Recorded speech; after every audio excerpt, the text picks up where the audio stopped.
Chinese बहू। Chinese बहू हमारी याद तो है ना आपको? भूले तो नहीं ना? हाँ भाई, थोड़ी देर में ही सही, लेकिन चाइनीज बहू की कहानी आ ही गई। क्या हो रहा है ये देश में? चाइना ने तो आतंक ही मचा रखा है। अरे क्या हो गया, क्यों चाइना को कोसता रहता है? भूल मत, तेरी ससुराल चाइना की ही है। हाँ माँ, पर ये देखना, लड़ाई झगड़े, ये बीमारी, ऊपर से ये देश कितना चालाक है, अंदर न जाने क्या क्या करता रहता है। तभी अंदर से बहू की चिल्लाने की आवाज आती है। अरे क्या हो गया बहू, क्यों चिल्ला रही है? माँ जी, ये देखिए, ये रूस ने यूक्रेन की हालत क्या कर दी है। ऊपर से चाइना में 2 बड़ा लॉकडाउन लग गया है। माँ जी, अब क्या किया जाए? अरे तो तुम लोगों को क्या परेशानी हो रही है, मैं तो यही नहीं समझ पा रही हूँ। वो क्या है ना माँ, हम लोग चाइना जाने की सोच रहे थे, सांगसू के भाई की शादी है। तो क्या? अरे कौन सा उन लोगों के यहाँ भाई घोड़ी चढ़ता है जो बहन काजल लगाकर नेक लगी? माँ जी, उसकी आंखें बहुत छोटी छोटी है, उसमें या तो पुतली रह सकती है या काजल। साले की पुतली निकाल कर काजल लगा दो, अंधा कहीं का। क्या क्या बोला तुम मेरे भाई के बारे में? अरे नहीं नहीं बहू, वो तो बोल रहा था कि तुझे नेक मिल जाएगा। हाँ, बहन है ना तू उसकी। नहीं नहीं माँ जी, मैं सब समझती, ये मेरे भाई का मजाक बनाते रहते। कितना सीधा है मेरा भाई, बिल्कुल छिपकली जैसा। नहीं नहीं बहू, सीधा गाय जैसा होता है। सही पकड़े हैं माँ जी। हाँ, तो मेरे भाई की शादी है, मैं चाइना जरूर जाऊंगी। तभी एक पड़ोसन आ जाती है। अरे नहीं नहीं बहू, तू कहीं ना जा, हम लोगों का मन कैसे लगेगा तेरे बिना। ले बहू, तेरे भाई के लिए ये शॉल रख ले, हमारी तरफ से गिफ्ट कर देना। अरे सब कितने अच्छे हैं, मेरी चाइनीज बहू को कितने प्यार से तुम लोगों ने एक्सेप्ट कर लिया। सच में बड़ी भाग्यशाली हूँ मैं। कैसी बात कर रही है?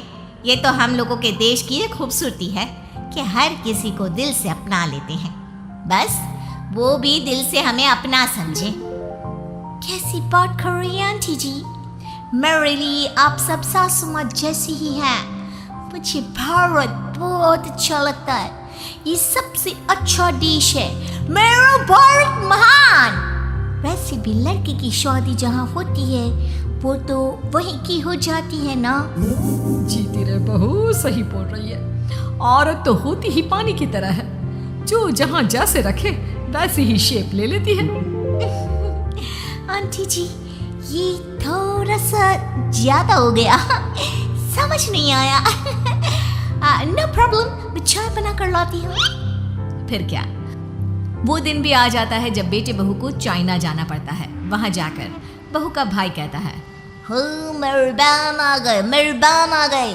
मैंने सबको बोला कि सब हिंदी में बात करेंगे, नहीं तो बहन नाराज हो जाएगी। थैंक्स बॉय, हिंदी मेरी भाषा है, आप मुझे उसमें बात करना अच्छा लगता है। आपने जीजा जी से मिलो। ओ बहन, तुम अंदर चलो। सभी बहू को अंदर लेकर चले जाते हैं, लेकिन सांगसू का पति, वो तो बेचारा चाइना के ससुराल के आंगन में अकेला खड़ा रहता है। काफी देर तक जब कोई उसे नहीं पूछता तो वो माँ को घर पर फोन करता है।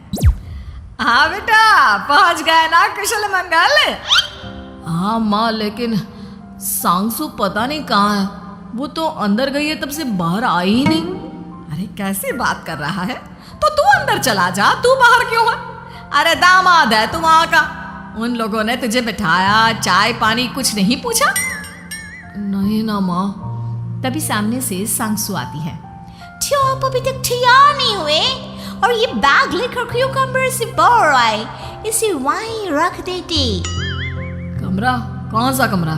अरे कैसी बात कर रही हो, जब से तुम अंदर गई हो मैं बाहर ही तो खड़ा हूँ। बहू को बहुत हैरानी होती है और गुस्सा भी आता है। तभी उसका भाई और माँ आ जाते हैं। और सांगसू, अंदर खाना लग गया है। पहले ये बताओ कि मेरे पति को किसी ने खाना या पानी क्यों नहीं पूछा? वो भारत से ससुराल पहली बार आया है, वो भी मेरे कहने पर। उनकी इज्जत क्यों नहीं की? देख बेटी, तूने जबरदस्ती जिद में शादी की थी तो हम लोगों ने कर दी, लेकिन अब तुम ये सोचो, पूरी चाइना में मैं इस इंडियन को अपना दामाद बताऊं? So sorry. हाँ संगसू, और तुम भी चुप रहना, नहीं तो वो लोग मेरी शादी तोड़ देंगे।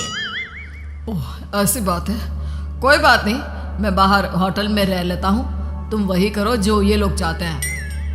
कैसी बात कर रहे हो? शादी के बाद पति जैसा भी हो, जो भी हो, पति होता है।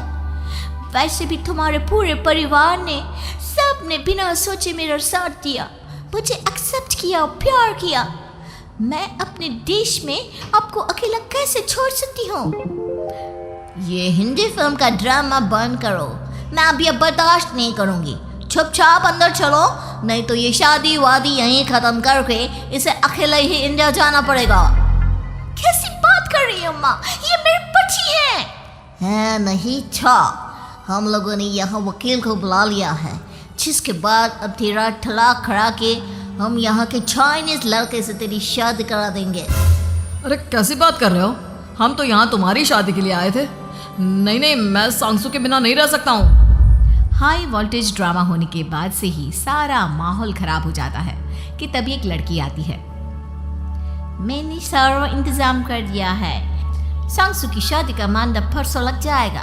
तब तक इसके पति को कमरे में बंद कर देते हैं। सभी सांगसू के पति का हाथ बांधकर उसे कमरे में बंद कर देते हैं। ये क्या कानूनी है? आप लोग मेरे पति के साथ ऐसा नहीं कर सकते हैं। मैं किसी से शादी नहीं करूंगी, ये साफ बात है। पहले मैं अपनी शादी करूं, फिर तेरी भी शादी करवा दूंगा।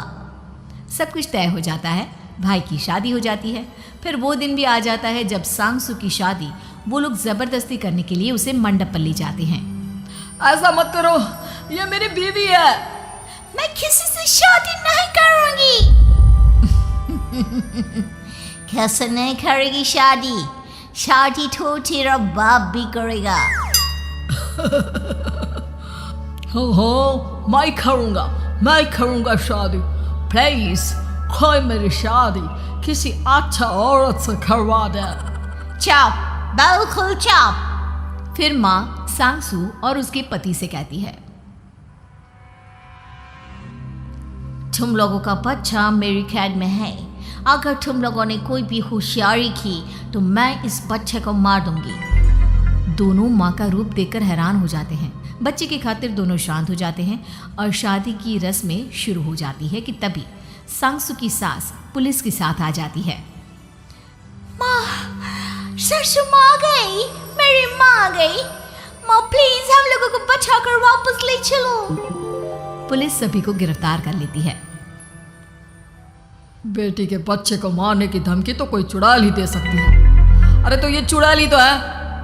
ये सही बोल रहे हैं, ये औरत किसी चुड़ैल से कम नहीं है। तभी उन लोगों का बच्चा भी आकर सांगसू के गले लग जाता है। माँ, तू सही समय पर आ गई, लेकिन तुझे कैसे पता चला कि यहाँ ये सब हो रहा है? बेटा, ये चाइनीज लोग ना होते ही धोखेबाज हैं। इन लोगों पर मुझे भरोसा नहीं था, इसलिए मैंने तेरे फ़ोन को हमेशा के लिए मेरे फ़ोन से अटैच कर दिया था, जिससे तेरे आसपास होने वाली सारी बात मैं सुनती रहूं।